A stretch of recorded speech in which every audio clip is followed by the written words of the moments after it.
Je suis très heureux d'accueillir Jean-Baptiste Durier, directeur RSE et directeur général du Tour de France. Bonjour. Bonjour, merci beaucoup pour votre invitation. Je ne suis pas encore directeur général du Tour de France, oui. Mais voilà. Pas de souci. Mais en charge évidemment des sujets de la RSE. De la RSE. Bonne intervention. Merci beaucoup. Donc merci pour cette invitation. Je vais vous parler aujourd'hui d'un monument, le Tour de France, un monument du sport mondial, un monument de notre patrimoine et donc un monument engagé en faveur de la mobilité à vélo. Rouler, faire du vélo, c'est évidemment un geste élémentaire. C'est une étape marquante de notre vie, attendue par les parents, attendue par les enfants. Et c'est également, il suffit de voir, le sourire sur le visage d'un enfant qui fait ses premiers tours de roue pour se rendre compte que faire du vélo, ça rend profondément heureux. Le vélo est une source de bien-être. Des études ont montré qu'il permet de diminuer le stress, qu'il permet de diminuer les risques de dépression, qu'il aide à mieux dormir.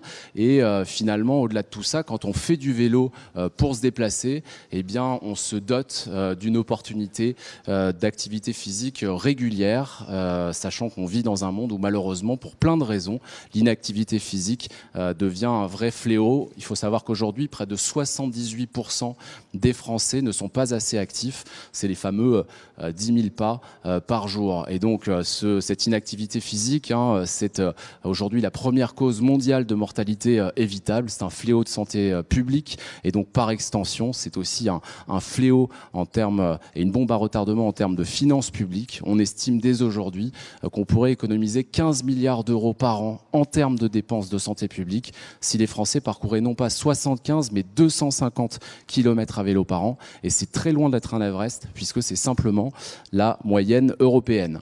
En 2050, nous aurons en gros 10 milliards d'êtres humains sur Terre et nous serons 2,5 milliards de plus à vivre en ville. Ce sont des chiffres absolument colossaux qui renforcent, si besoin était, encore une fois, l'impérieuse nécessité d'agir vite et d'agir fort contre le changement climatique, sachant que la situation n'est vraiment pas reluisante à date. On le sait, juste un chiffre sur la pollution atmosphérique aujourd'hui qui tue 48 000 personnes en France, c'est 15 fois plus que le nombre de tués sur les routes. Pour toutes ces raisons, rouler, qui était ce geste élémentaire, vous vous souvenez, devient un geste responsable. Faire du vélo, c'est sans doute à petite échelle l'acte écologique qui est le plus accessible et qui peut en même temps à grande échelle avoir l'impact le plus positif. Un vélo, évidemment, ça nécessite très peu de ressources et très peu d'énergie pour être fabriqué. Ça a une pollution atmosphérique et une pollution sonore nulle. Et puis, en ce qui concerne la ville, ça a une occupation de l'espace ridiculement faible.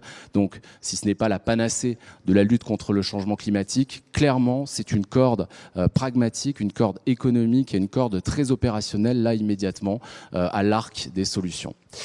Pour toutes ces raisons, le Tour de France s'engage pour la mobilité à vélo. Alors, il est engagé depuis longtemps et on s'engage avec une forte montée en puissance cette année avec cette plateforme L'Avenir à vélo. Ce qu'on veut faire, c'est inspirer toutes celles et tous ceux qui le peuvent à mettre du vélo dans leur quotidien.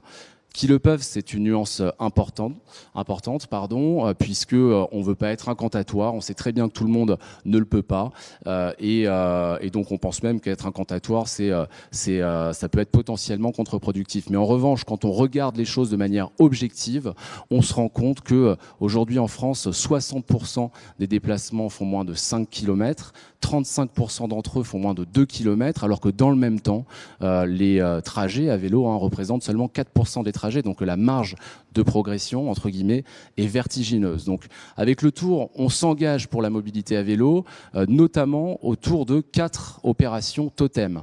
D'abord, ce label Ville à vélo que nous lançons en 2021. L'idée, un peu à la manière des villes fleuries, c'est vraiment de valoriser et d'engager, d'encourager les collectivités à développer des politiques cyclables ambitieuses.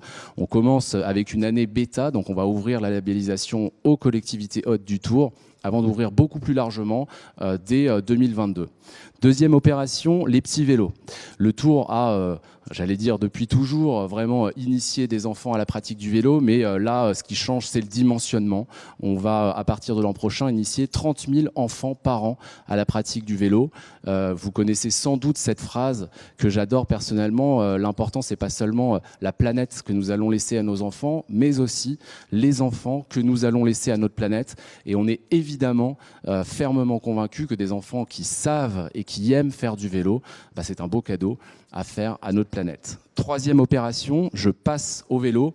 Là, en partenariat avec donc les villes étapes du Tour qui ont des flottes de vélos en libre service, il s'agit d'offrir 5000 semaines gratuites par an à des personnes pour qu'elles découvrent le vélo au quotidien. Et puis enfin, un dernier pilier qui est un pilier solidaire. On offre chaque année 500 vélos à des enfants défavorisés en France et à l'étranger pour leur donner du bonheur et changer concrètement leur quotidien. Au-delà de l'engagement pour la mobilité à vélo, cet engagement, évidemment, il n'a pas de sens si nous ne sommes pas en même temps très engagés pour limiter l'empreinte du Tour. C'est ce qu'on fait depuis 10 ans maintenant. On veut aller vers un événement toujours plus éco-responsable. On est signataire de cette charte des 15 engagements éco-responsables des grands événements sportifs. Sous l'égide du WWF et du ministère des Sports, c'est une charte qui adapte au sport les 17 objectifs de développement durable des Nations Unies. Et donc, on est engagé à l'atteinte chaque année d'objectifs très concrets et très tangibles, sociaux et environnementaux, sur ces 15 champs. J'ai pas beaucoup le temps de développer aujourd'hui, mais juste pour donner globalement deux petits exemples. D'une part, sur l'objectif de protection des sites naturels traversés, il faut savoir que le Tour de France, depuis 2011, réalise une étude d'incidence environnementale de son parcours, donc par des experts évidemment indépendants, cabinet Biotop en l'occurrence, et donc ils identifient chaque année, selon des standards volontairement plus élevés que les standards légaux, des zones naturelles sensibles protégées, identification qui est évidemment assortie de recommandations pareil, très concrètes et très tangibles. Ça va être de l'interruption ponctuelle de distribution de cadeaux, de sonorisation, de l'interdiction de survol d'hélicoptères de la télé. Voilà, donc inutile de préciser qu'on respecte rigoureusement ces recommandations. Deuxième petit exemple, avec cette mobilité durable, sans surprise, le Tour de France est évidemment particulièrement attentif à cette mobilité. Nous sommes un événement itinérant et donc elle représente une proportion importante de notre impact.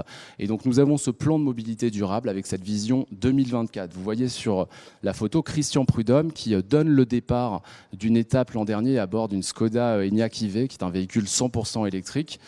Dès 2021, plus de 85% des véhicules de l'organisation seront des véhicules à motorisation alternative.